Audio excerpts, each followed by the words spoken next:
So yesterday, before we started discussing about the first shloka, so what did we discuss yesterday, by the way? Natha. Jagan. The Natha is like to whom we have a faith. Yeah, only Completely one name. independent. We discussed only one name yesterday, right? Yes, Prabhuji. Only one name. Yeah. So, but before that, we discussed something about flowers. Yes. Mukunda-Mālā Parijata flowers. is all about flowers. Kulashekara Alvar is offering all these 53 shlokas, like 53 flowers. He's making a garland and offering to Krishna. So, in that context, we discussed about 8 flowers. 8 flowers. 8 flowers that are dear to Vishnu. Krishna. So, does anyone remember what are those 8 flowers? Shama, Pushpa, Himsa. Daya, Pushpa. Ahimsa. Indriya Nigraha. Did somebody say Himsa? Ahimsa. Ahimsa. Indriya Nigraha. Daya. Sarvabhuta Daya. Shama. Yeah. Tapa or Gnana. Tapa. Jnana. Tapa. Pushpam, Tapa, Pushpam. Shanti, yes. Okay. Ahimsa pradamam pushpam indriya nigraha, sarvabhuta daya pushpam, kshama pushpam visheshataha, jnana pushpam tapa pushpam, shanti pushpam tadhaivacha, satyam ashtavidham pushpoho, Vishno Preetikaram Bhavet. The 8th one is Satyam. Truth. Speaking the truth all the time. Like Satya Harishchandra, speaking truth always. So these are the 8 flowers. So I don't see any video except Shiva. I don't see any video. Please turn on your videos if possible. We did good thing. So today also, before we jump into our discussion with the shloka, we'll try to finish the first shloka today, by the way, okay? But before that, I wanted to discuss about some more flowers. Okay? So I'll try to talk about flowers, almost every day or whenever possible. I don't know if I will be able to come up with so many points about flowers, but whatever I know, or if I can do some research, I'll try to share. So after hearing all this, your appreciation for flowers should go high. Is there any importance of mantra pushpam, Prabhuji? Is referring like pushpam, like mantra pushpam? Yeah, why they are specifying pushpam? Is there any link with the flower or anything, Prabhuji? Because that is the most important element or ingredient that we use in worship when you are doing archanam, right? Yeah. Along with water, vastram, so many other fruits and so many other things. The most important thing that we offer is flower. Okay. Flower has 2 things. It's beautiful and also the fragrance. Right. 2 things. So when a person has devotional qualities, good qualities, they will shine like a beautiful flower. So to emphasize this point of devotional quality, they use flowers. Mantra pushpam. When you are offering when you are chanting mantras, that's also like offering flowers to the Lord. Mantra Pushpam. Okay. So now we have this name Mukunda, right? Mukunda-Mālā-Stotra. It's all about Mukunda, one of the names of Krishna. So from this word Mukunda, there is a flower. What is that flower? Slokas are the flowers. Slokas are the flowers. No. Just look at the word Mukunda and tell me if you can think of any flower using this word. It starts from M only, Prabhuji. Maybe No, I'm not lotus. giving any clues. Huh? Lotus Lotus? flower. No, not lotus. Kumuda, but You're close, Srividya. Kunda flowers. Never heard of it. Kunda flowers. Prem Chandrika, what about you? You did not hear this? Kunda flowers. Release, Prabhu. Okay. Okay, then we should all look at this verse. So there is a beautiful verse in Srimad Bhagavatam that gives a list of flowers that are available in spiritual world, in Goloka Vrindavana. By the way, Kunda is like a variety of jasmine. Telugulo Virajajulu antaru kada. That's the one. Yeah. That's the one. Okay. Yeah. So, yeah. Prabhuji, one quick question for the flowers regarding like anything like a philosophy or anything like analogy is there for flowers. Generally, most of the is used as a flower, like Sarita asked, like a mantra pushpam only. Mhm. So in that way, the particular flowers are only used in that context. So why it has more significant? Any kind of stories behind it there, Prabhuji? Yeah, as I mentioned earlier, right? Flower is the most important element that's used in the worship, in the archanam. This is the most important element that's used. Mhm. Okay. So flower is very significant for its beauty and also smell. actually puja is there, right? Pu is like in Tamil also it is flower only. Ja is water. So when we pray, we have to use flower and water. This is what in Tamil they say. Puja. Okay. Mhm. Yeah. Thank you, Srivit. And whenever we describe Krishna's beauty, right? If we have to describe Krishna's eyes, we compare them with lotus flower. If we have to describe Krishna's, face, we compare with lotus flower. Krishna's feet, we compare with lotus flower. Krishna's, nabhi, we compare with lotus pankaja nabha. Everything, every limb of Krishna, we compare with lotus flower. And Radharani herself was born in a lotus flower. So flower has a great significance. And we discussed this during the Namo Pankaja Nabhaya Sloka. In the beginning days of our call, we discussed about different types of lotus flowers. And we also discussed the significance of lotus flower. So if lotus is the topmost flower for its beauty and fragrance, then the same thing, the same philosophy, same description can be talked about for other flowers also, like jasmine, marigold. But lotus is on the top of the list.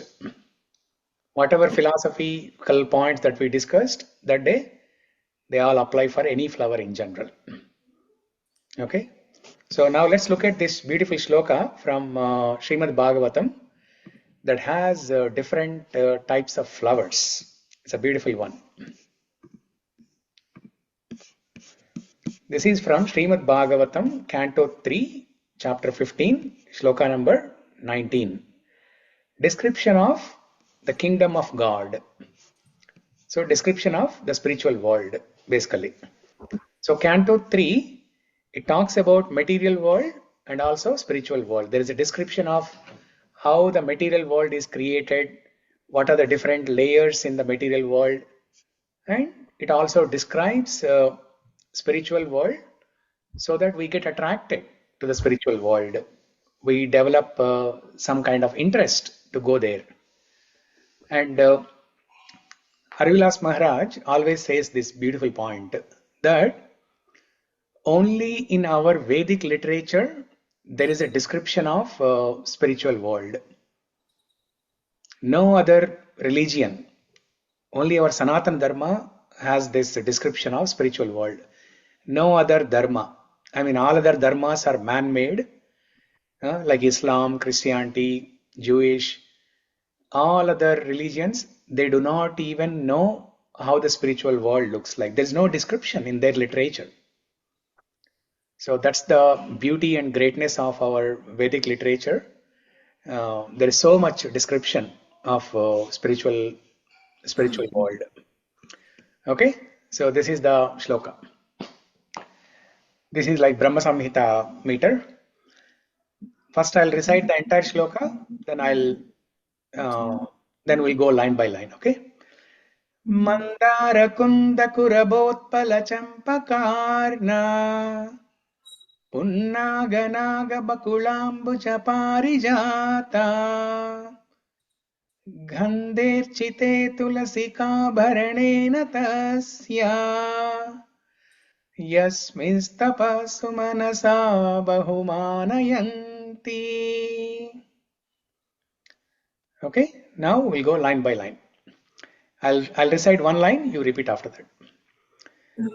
Mandara kunda kurabotpala champakarna Mandara kunda kurabotpala champakarna punnaga naga bakulambuja parijata punnaga naga bakulambuja parijata gandherchite tulasika bharanena tasya gandhechite tulasika bharane tasya yasminstapasu manaso bahumanayanti. Yasmin tapasu manasu bahunmanayanti. Okay, so Mandara flower. We know this, right? Since childhood, we have been seeing this Mandara tree, Mandara flowers. Yeah? Little did we know that it's available in spiritual world also. Kunda flower, which is a type of jasmine actually. Kuraba, another name. Utpala is like lotus actually. It's blue lotus. Utpala is blue lotus. Champaka flower. Arna. I mean, these are all the flower names. There is no English word for this. I mean, if you go to Google and search for these words, you might find some biological name or some English name. But it is best to know these flowers by their Sanskrit names.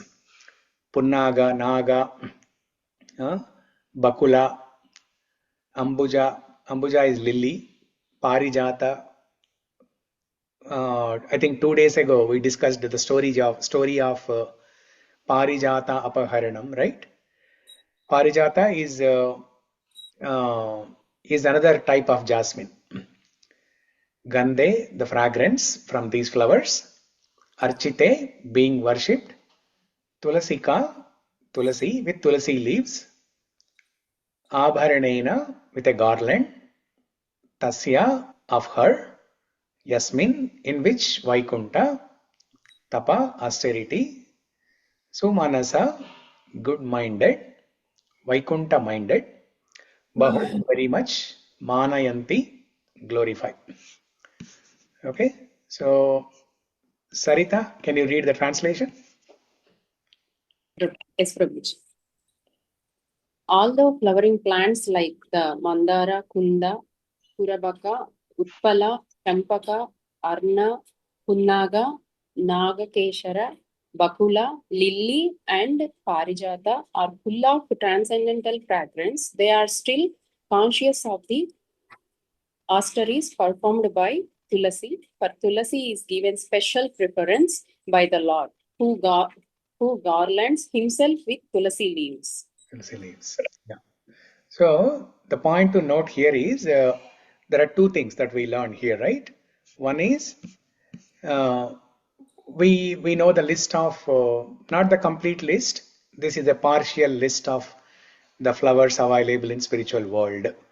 There are so many other flowers that are available in spiritual world, but just to give glimpses of what it looks like in spiritual world, some names are given. So there are beautiful flowers like Mandara, Kunda, Kuragotpala, Champakarna, Punnaga, Naga, Bakulambuja, Parijata.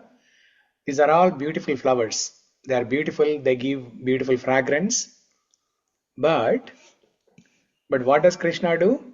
Krishna, he likes to garland himself with tulasi leaves. Now, in general, leaves, when compared to flowers, leaves are not so important. They all look the same, right? All green leaves, small or big in size, they all look the same. And they may not even smell great. Of course, tulasi smells great, but not as much as the flowers. Even though the fragrance of the tulasi, even though it's beautiful, it's fragrant, but it's not as fragrant as the flowers. But still, Krishna likes to garland himself with tulasi leaves because of her devotion. Because of her devotion. So this is the second point that we need to learn from this. First, we understand the list of flowers that are available in spiritual world. Second point is, it's not about the material qualification, right? It's about the bhakti. Tulasi's bhakti is more greater than all these beautiful flowers. Beauty of these flowers is the material qualification. Fragrance of the flowers is a material qualification.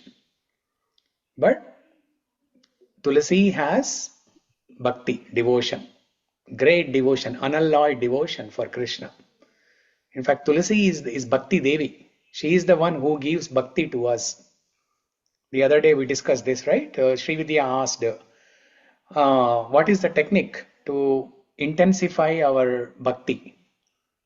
That is to pray to Tulsi Maharani, to worship Tulsi Maharani, and to sit next to Tulsi Maharani and chant. Any sadhana that you do, read a book, read a shastra, sit next to Tulsi Maharani and read. You chant your rounds, sit next to Tulsi Maharani and chant. So then the benefit of your sadhana will be increased by that.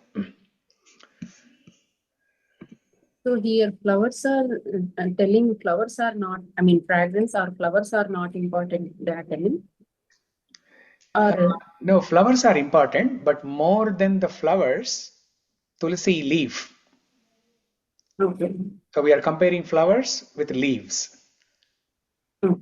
So flowers are very important to worship Krishna. But sometimes Krishna likes to be garlanded just with tulsi mala. We see in many temples, right? When you go to India, there are big tulsi malas around, Krishna or any other deity.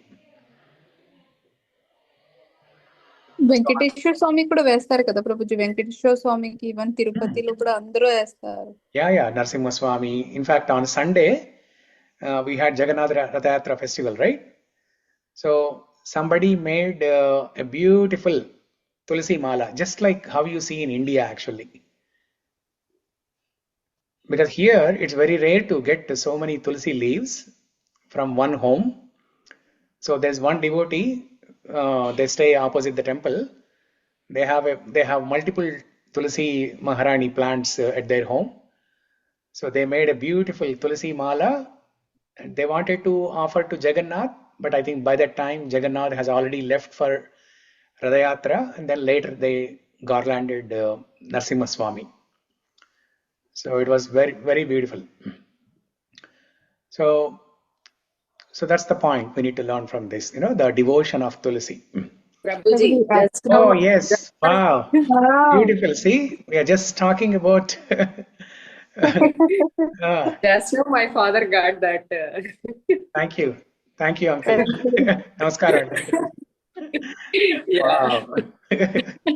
మీరు చెప్తూ ఉన్నారు daddy లోపల నుంచి తీస్తూ ఉన్నారు. Oh, beautiful. So this is Tulsi Maharani's reciprocation because of your devotion, Sarita. అయ్యో అంత Krishna's mercy. Yeah. అది తీస్తుంటే స్మెల్ ఇక్కడ దాకా వచ్చేసింది. ఆ తులసి స్మెల్ ఒక డిఫరెంట్ ఫ్రాగ్రెన్స్ ఉంటుంది కదా అది. Yeah. Very good. Thank you. In that slokam, patram pushpam phalam toyam, first patram is coming. Maybe there is patram, one patram. Yeah, so maybe Tulasi. There, actually in the purport, in that shloka, chapter 9, shloka number 26, in the purport, Prabhupada explains, here patram refers to Tulasi patram. Prabhupada mentions that in the purport. Bhagavad Gita, chapter 9, shloka number 26. You can read later.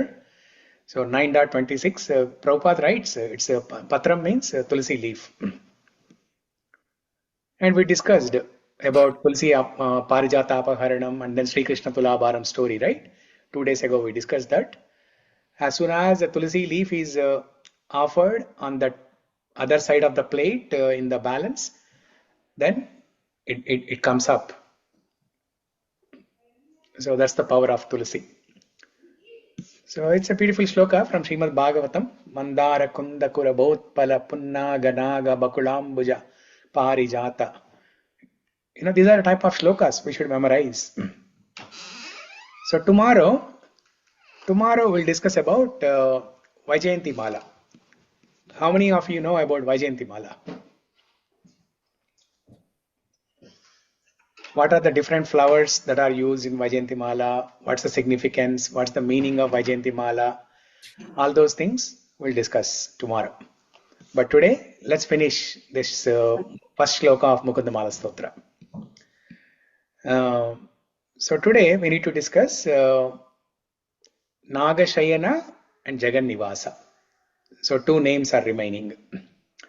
Yesterday we discussed Natha, Dwarka Natha, Badrinath, Ranganath, Jagannath, and I have here Srinath, Srinath ji.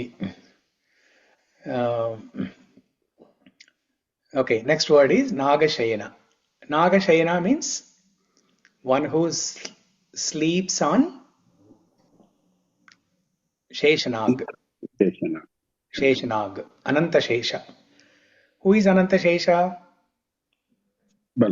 Balaram himself. Balaram is expansion, one of the expansions of Krishna. Balaram is the snake. So Nāga-śayana. So when Mahavishnu sleeps on this Naga, this Ananta Shesha or Sheshanaga, can you imagine? Can somebody imagine, sleeping on a serpent like that? We cannot even imagine ourselves sleeping on hardwood floor, or when we go to India, we cannot even imagine ourselves sleeping on hard rocks. Now, what to speak of sleeping on a serpent like that? And he is peaceful.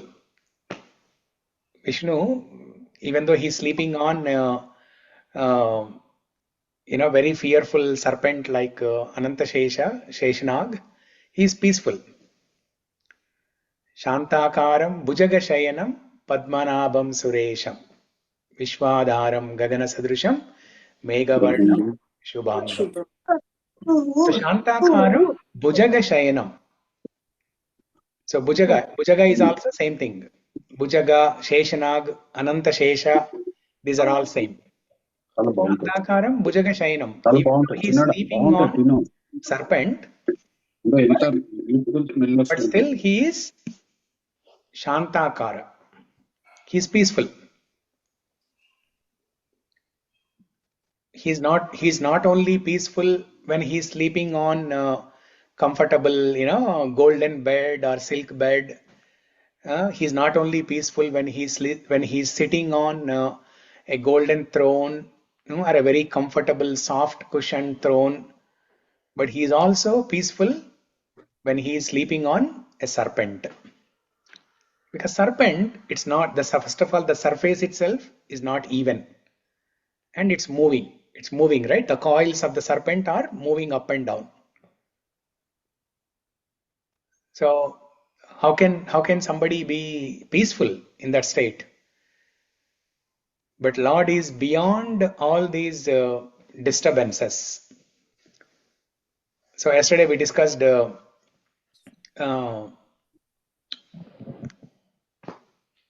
is the shloka from Vishnu Sahasranama where Krishna sits with Rukmini and Satyabhama. Chayayam Chayayam parijatasya hema sinhasanopari asina budashyama mayatankshamalanकृtam chandrananam chaturbahum srivatsankitavakshasam Rukmini Satyabhamabhyam Sahitam Krishnamashraye.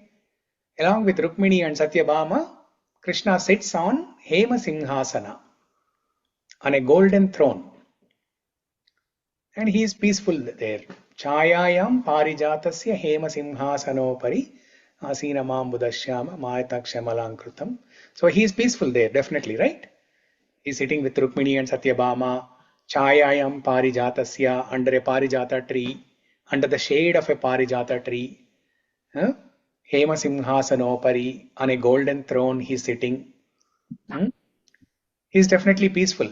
That's the best ambience anybody can have. So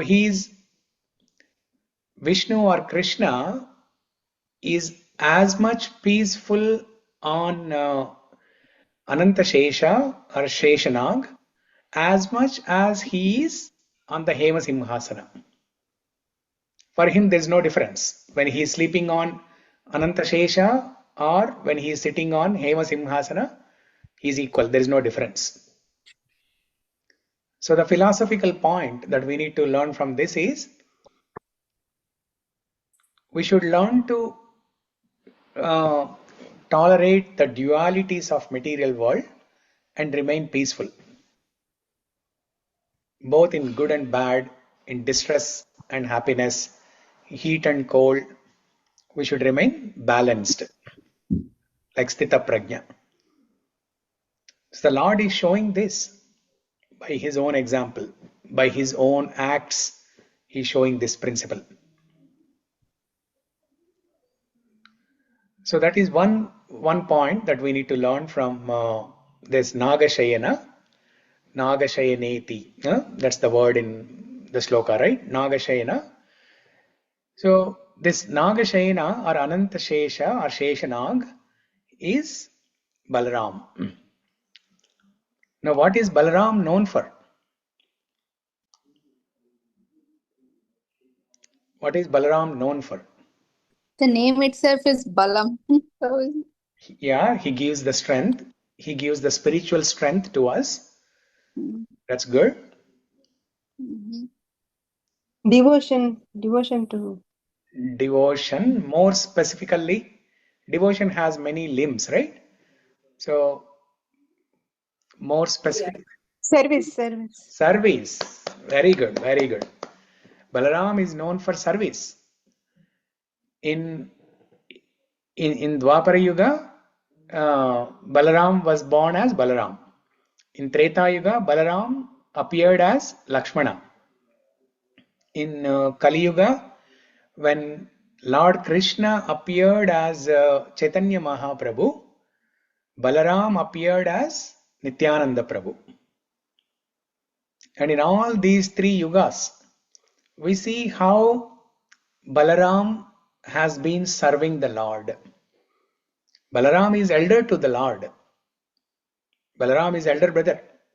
Only in Ramayana, Ramalila, Lakshmana appeared as a younger brother, like Ramanuja.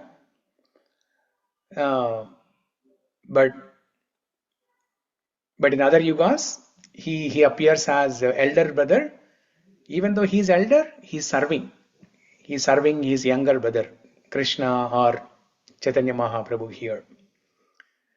So if Lord wants to walk in Vrindavan, Balaram becomes the sand in Vrindavan.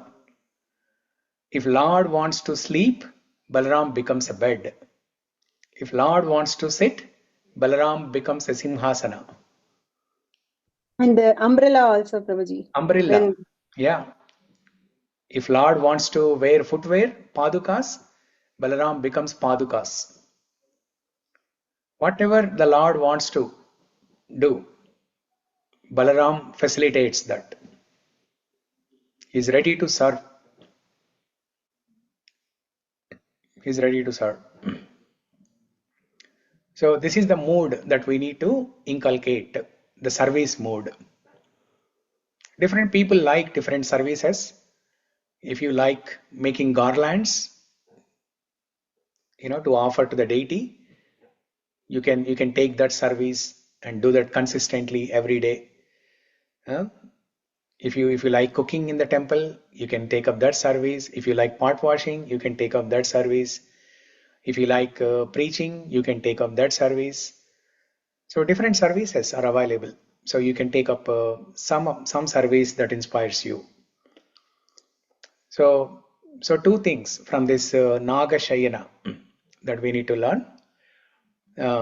One is how to remain sthita prajna in both good and bad, in distress and happiness, in heat and cold, in victory and defeat, in honor and dishonor.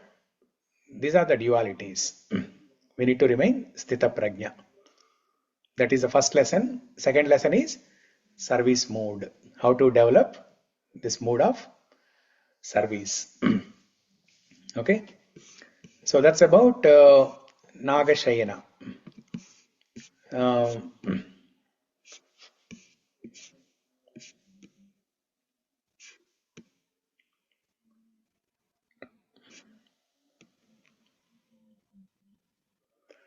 Next word is jagan-nivāsa. Okay.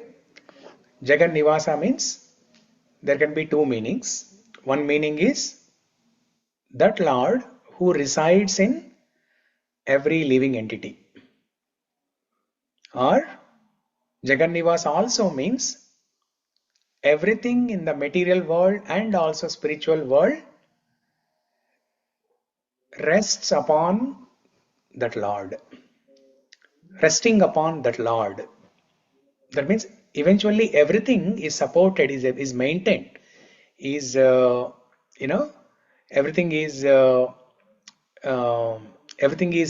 survives because of Krishna. That is Jagan-nivāsa. So there's a beautiful shloka in Srimad Bhagavatam which has the word Jagan-nivāsa. Not Jagan-nivāsa but Jana-nivāsa. Okay.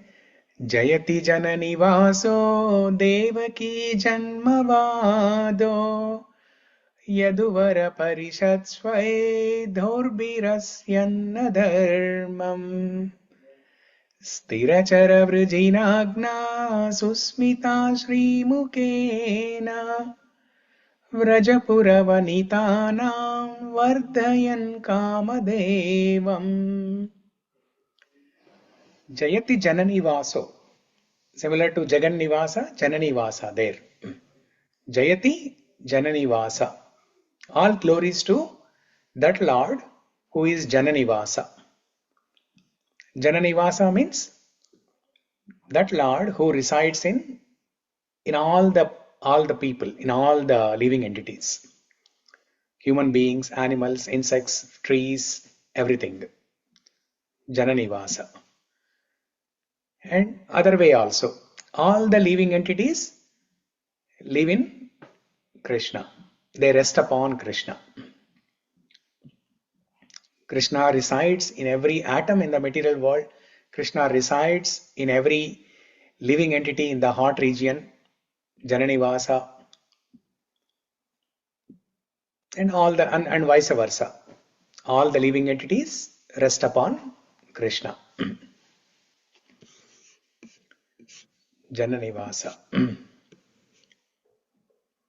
Like Śrīnivāsa means Śrī resides in Lord, like that all the whole Jagan resides in Lord. Yes, that's correct. Śrīnivāsa means Sri Mahalakshmi resides in Mahavishnu's or Narayana's heart. Right, like that we all. Right? Vice versa also. Mahavishnu or Narayana resides in the heart of Sri Mahalakshmi. Okay, Prabhuji. We never, like, always we say the other first one. Yeah. Yeah. So when I got initiated, when I took Diksha from Param Pujya Radhanaswam Maharaj, Maharaj gave me a spiritual name, Śrīnivās Saran Dās. So I asked Maharaj, what is the meaning of this name, Maharaj? So Maharaj explained beautifully. So Maharaj said, Shri can refer to Sri Mahalakshmi or Srimati Radharani. And Nivāsa means to reside. So Śrīnivāsa means that place where Srimati Radharani resides, or that place where Sri Mahalakshmi resides. So what is that place where Srimati Radharani resides? It is the heart of Krishna. And what is the place where Sri Mahalakshmi resides? It's the heart of Narayana, Mahavishnu, Narayana. So Śrīnivāsa Saran. Saran means to take shelter. So take shelter of that Krishna in whose heart Srimati Radharani resides.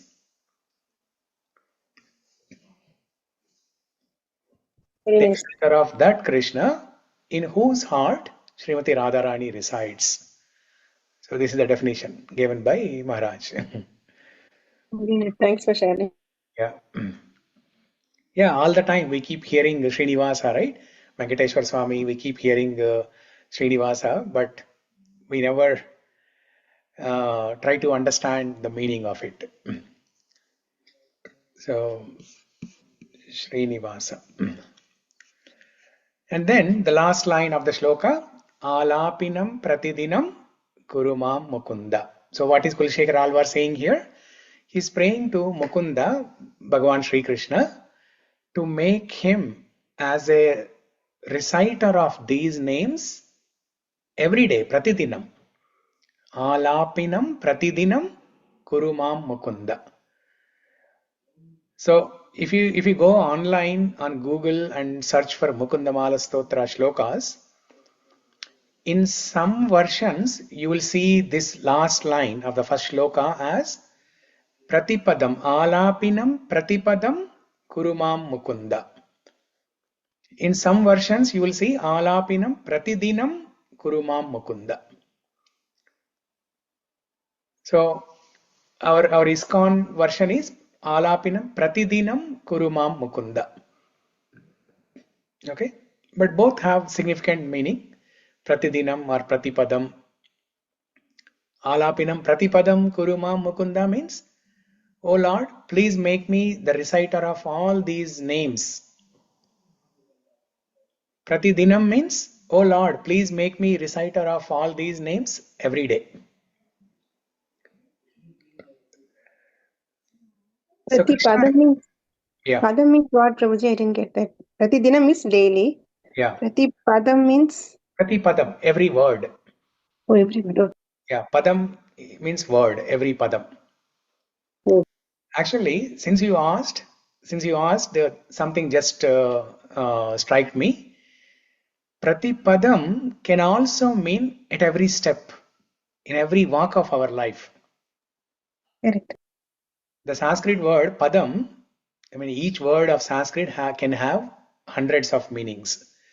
So one word of padam is word. Telugu also same meaning, right? Padam means word in Telugu. Sanskrit, one meaning is word. Another meaning of padam in Sanskrit is a step.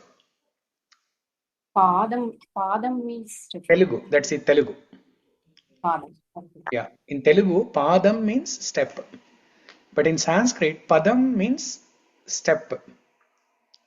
Padam, there is a sloka in Bhagavatam which says, padam padam yad vipadam. Padam padam means at every step. Vipadam, danger. There is a danger at every step in our life. So that means in material world, our life is full of miseries. It's full of problems. You turn left, there is a problem. You turn right, there is a problem. You go front, there is a problem. You go back, there is a problem. Padam padam yat vipadam natesham. So when there is a danger, or when we know that there will be a danger at every step in our life, what should we do? We should do ālāpinam pratipadam kurumam mukunda. We have to recite Krishna's names at every step, pratipadam. So that way, pratipadam is also very significant there. It can be interpreted as, O Krishna, please make me the reciter of your names at every step, in every walk of my life. When I am happy, make me recite your names. When I am sad, make me recite your names. At every step, in every walk of my life, whatever I do, before I do something, you make me recite your names. After I have completed some work, make me recite your names. This was the culture in the olden days, right? Before writing the exam, what do they do? Shri Rama, Śrī Krsna, Om Sai Ram, Namo Venkateshaya, Namo Narayanaya. They write in the first line of the paper, they write that. And then, after you finish the work, what do you do? Kayena vacha manasendriyerva buddhyatmana va prakrite svabhavat karomi yadyat sakalam parasmai nārayanayeti samarpayami sarvam Śrī Krishnārpanamastu achyutam keshavam krishnadamodaram janaki vallabham vasudevam bhaje Hare Rama Rama Rama Hare Hare Hare Krishna Krishna Krishna Hare Hare. Those who are familiar with Sai Baba Arati, they know this. So before you begin your work, you chant the names of the Lord. After you finish your work, you chant the names of the Lord. So prati-padam, prati-dinam and prati-padam, both.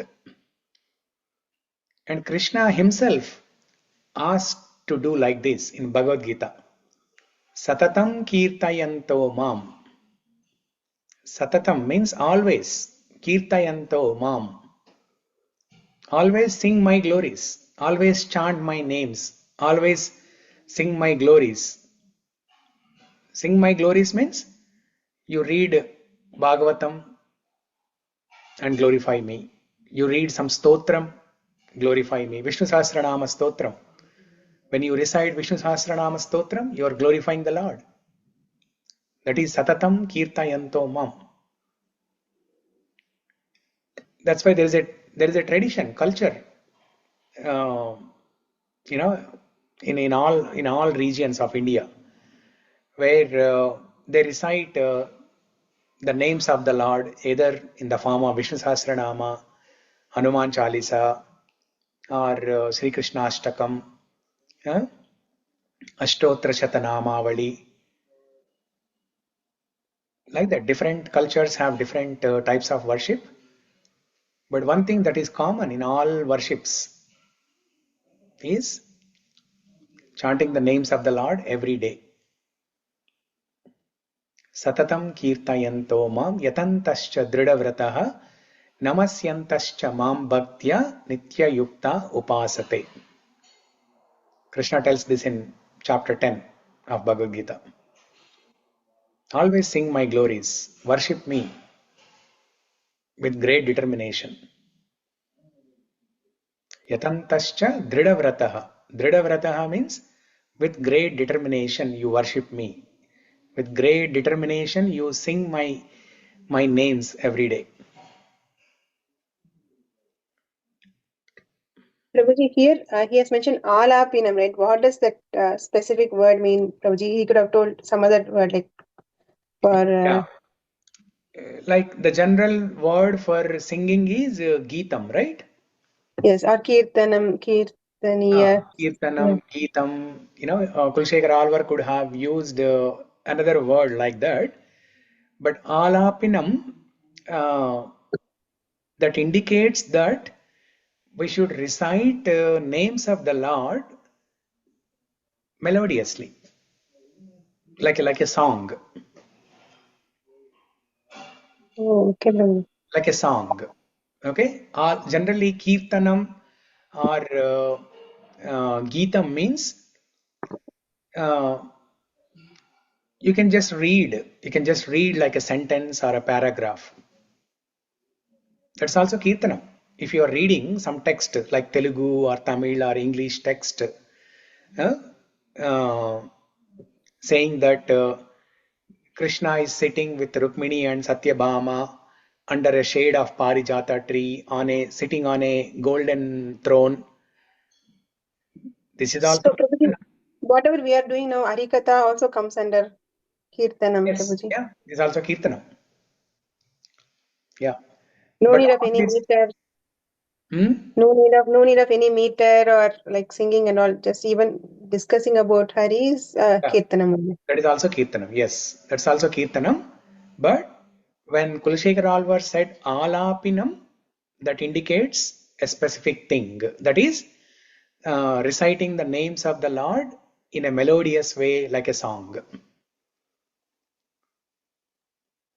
So, Prabhuji, what is the intention of the God, Prabhuji, behind that? I mean, expecting devotees has to praise his names. Is to see how our bhakti in that glorification, or if he feels happy. What is the intention that he is asking to glorify the names of the God? Yeah, two things. One is he feels happy because let's say somebody chants your name every day. No, Prabhuji. Let's say Ranjit chants your name every day, all Oh, the time. You'll definitely feel happy. Yeah. You'll definitely feel happy. Yes. So like that, the Lord definitely feels happy when we chant his names. But that's not his purpose. He's Atma-rama. He's self-satisfied. He's fully satisfied. He does not need an external thing to give him satisfaction. He is self-satisfied. But he feels satisfied. He feels happy when we chant his names. He feels satisfied. But the primary purpose why the Lord is asking us to chant his names is the name is the only thing that will purify us. Nama sankirtanam yasya sarva papa pranashanam pranamo dukkha shamanam tam namami harim param. Remember one of the previous classes we discussed the last shloka of Srimad Bhagavatam. Yeah, Nama Sankirtanam. Nama sankirtanam. Yeah. Yeah. So what is the benefit? Nama sankirtanam yasya sarva papa pranashanam. The name, the nama will remove all sins and sinful reactions. So for our benefit, For our benefit. Yeah. He's asking for our benefit only.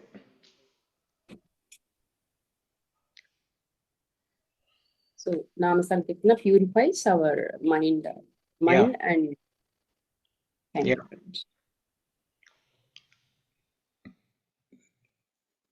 So the process of chanting Hare Krishna Maha Mantra, 16 rounds or as many rounds as possible, that is to purify our heart. Cheto darpanamarjanam bhava mahadavagni nirvapanam Shreya kairava chandrika vitaranam vidyavadu jivanam Anandhambudivartanam pratipadam purnamruta swadanam Sarvatma snapanam param vijayate Śrī Krsna sankirtanam. So in the Shikshashtakam, Chaitanya Mahaprabhu glorifies the benefits of chanting the holy name. Cheto darpanam arjanam. That means when we chant the holy name of the Lord, it cleanses our heart, just like if there is a mirror full of dirt, you can't see yourself. When you stand in front of that mirror which is full of dirt, you can't see yourself in that mirror. But when you take a piece of cloth and clean it nicely, then you can see yourself clearly. Similarly, now we are a soul, we are a pure soul, but we cannot see ourselves because our heart is full of dirt, anarthas, kama, krodha, lobha, mada, moha, matsarya. The only way to clean all these anarthas is by chanting the name of the Lord, holy name of the Lord. Then cheto darpanam. Darpana means what? Mirror. Marjanam. Marjanam means cleansing. Darpana marjanam. Marjana means cleansing. Cheto darpanam marjanam. Cheto darpanam means the mirror of the mind or the mirror of the heart. It can have both meanings. Chetana means mind. It can also mean the heart. Does it also mean consciousness, Prabhu? Yeah, consciousness. Chetana means consciousness. Yeah. Acetananga padunnaru. Chetana. Chaitanya also is the same root, is it, Prabhuji? Chaitanya Mahaprabhu. Yes, Chaitanya is also same thing. Yeah. Yeah.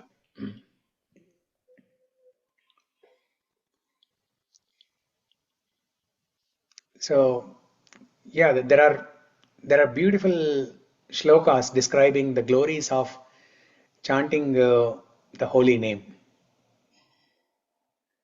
Kalyananam nidanam kalimala-matanam pavanam pavananam pateyam yam mumuksho sapadi paripada praptaye prochyamanam Vishramasthānamekam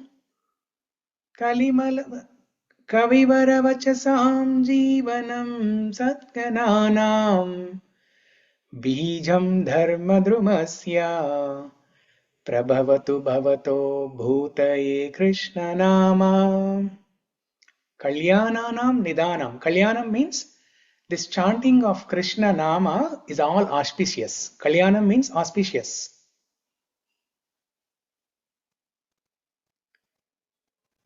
And there are many other benefits that are explained in that shloka. Kalyananam, nidhanam, kalimala madhanam, kalimala madhanam. That means Kali is Kali Yuga, Mala is the contamination, Madhanam is churning. The process of churning the contamination in Kali Yuga is chanting of the holy name. Kalimala madhanam pavanam pavananam. Pavanam pavananam. Pavananam means among all the purificatory processes, the chanting of holy name is the highest process of purification. Pavanam pavananam. This is the highest method of purifying. Pateyam yam mumukshoho. When somebody is on their journey to Vaikuntha or spiritual world or Goloka, Pateyam, the Sanskrit word Pateyam, it's very interesting. Pateyam means lunch box.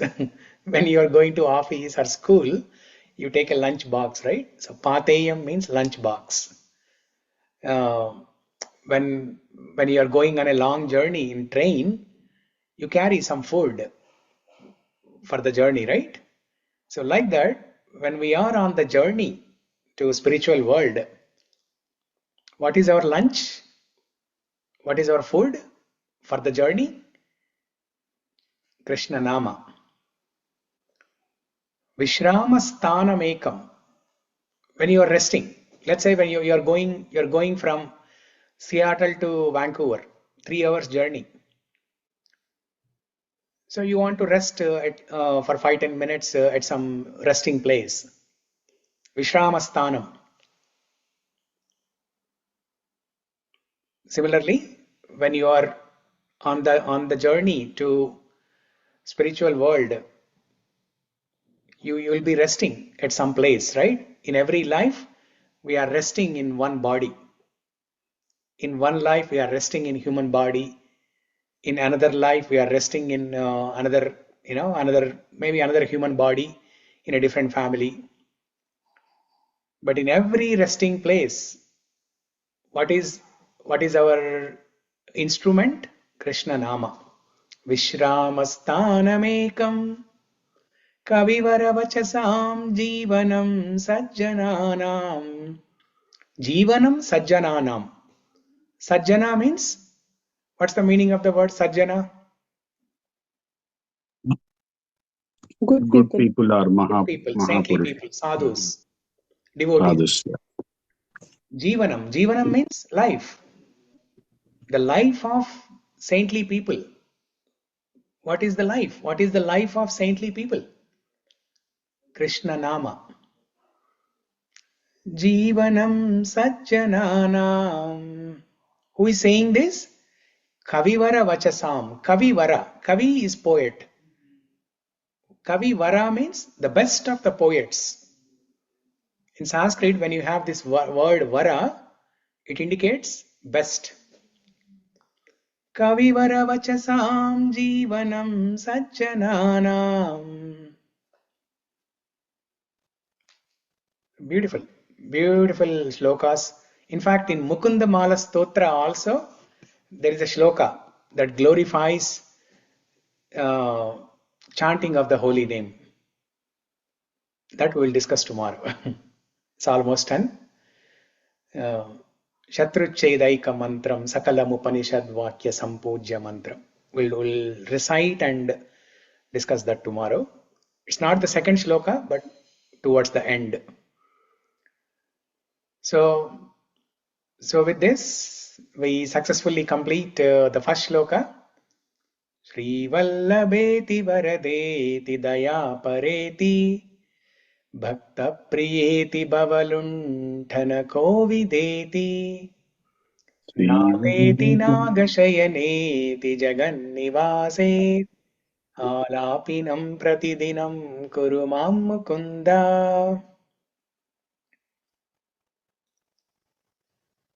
Okay. The more we discuss in a group like this, more new points that we learn. When Sri Vidya asked, Padam means, what is the meaning of the word Padam? That is when something strikes me, that every step and in every walk of our life, we should chant the names of the Lord.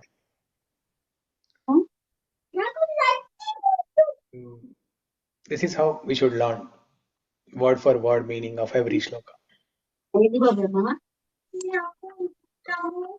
Okay?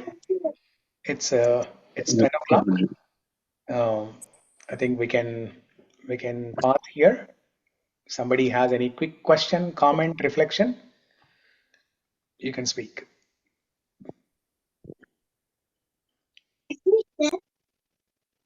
In the word Mukunda, Kunda means flowers. Mu means, it means what?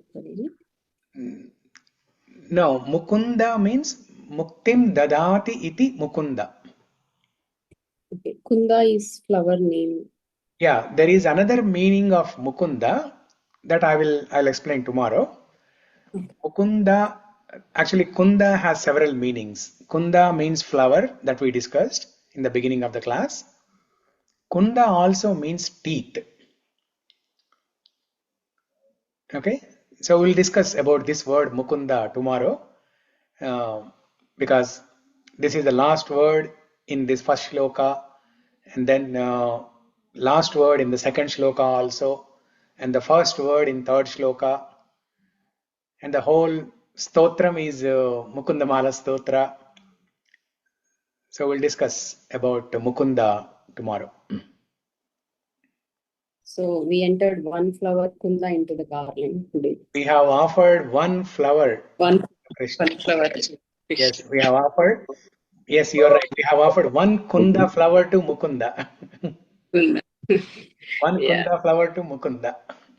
Yeah, that Kunda is flower. Somehow that example is related to, as we are telling, each sloka is a flower. So it's relative like that. Yeah. So towards the end, I mean, we have 52 more Kunda flowers to go. Yes. So as we continue this journey, maybe if possible, once in a month, all of us, we can meet in person, do some party, make a garland, a real garland with flowers, and offer to Krishna. Garland of slokas. Garland of slokas. We'll recite first. We'll recite garland of slokas, and then we'll actually make physical garland and offer to Krishna. If possible, Kunda flowers. Yeah. Oh, Kunda flowers are available. They may be available in in tropical cities like Hawaii or Florida, California, Bay Area. I mean, they may be available in those places. We can order and get those. Yeah. On if Janmashtami, offer that crest jewel flower too. Yeah, on Janmashtami, yes, we will offer that crest jewel flower. Janmashtami is on August 16th. So today we are, this is what, July 2nd. Yeah, we may not be able to complete Mukunda-Mālā-Stotra by Janmashtami. Not completely. Crest jewel means it is 33, I think. That 33. Yes. Maybe. So yeah, maybe we may be able to do it, because if we finish one side of the garland, we'll come to the pendant. So maybe we can Kartik Masa we'll finish garland and we'll give total garland too. Yeah. No, we can put same slokas the other side also, right? We can repeat same flowers. We can repeat, yes, on the side second side also. We can make many patterns. Yes. Okay. Yeah, that's another beautiful point. Yeah. Yeah, Prabhuji, I have a question. Like, in general, like you were mentioning about 8 pushpas that we can offer, and then along with Mukunda-Mālā-Stotra, right? So in that we were talking about Kshama Pushpam and also Shanti Pushpam, and then along with other 6 Pushpams. Yeah. So if we take our scriptures, I mean, so many sadhus who are meant to be Shanta Swabhava, but still they have to get aggressiveness and to protect their mind, and they even took the shelter of Lord Ram or for that matter, Krishna and all other kings to fight with demon quality people. But they are breaking the Shanta Swabhava, right? So, No, so does that mean violence is to be used when needed? Yeah. Yeah. So violence is also needed when if situation demands or Yeah. And needed, violence can also be used. Yeah. Yeah, it doesn't mean we have to apply violence all the time, but when yeah, needed, of course. violence is also a utility. It has to be sense we have to considered use, as a utility. Yeah. Considered as a utility. Utility. Prabhupada says utility is the principle. In Krishna consciousness, utility is the principle. Okay, what exactly? In the service of the Lord.